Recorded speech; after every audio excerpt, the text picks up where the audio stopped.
Генерировать новые идеи и воплощать их в жизнь. 8-й международный молодежный форум «Каспий-2021» прошел в Дагестане. В этом году он собрал порядка 400 человек из России и зарубежья.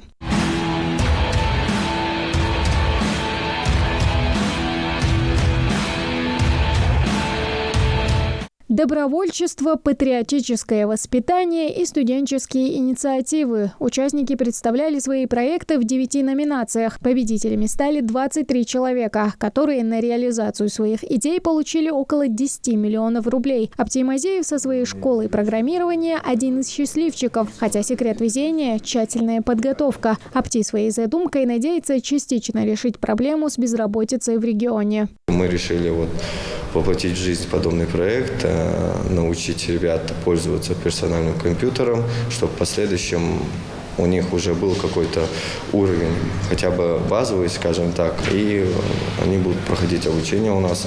Обучение будет 7 групп по 10 человек.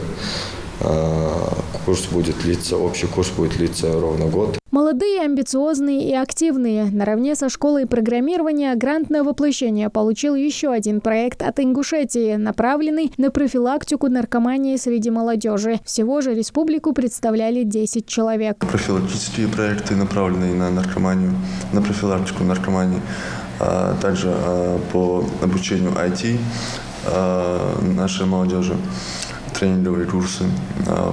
И был проект туристический. Из них, скажем так, в процентном соотношении 70% это 2 проекта наши были подтверждены Росмолодежью для финансирования. Один, к сожалению, нет, но и все-таки для такой маленькой республики, как наша, мы считаем, что 2 гранта из 3 возможных – это очень даже хороший результат.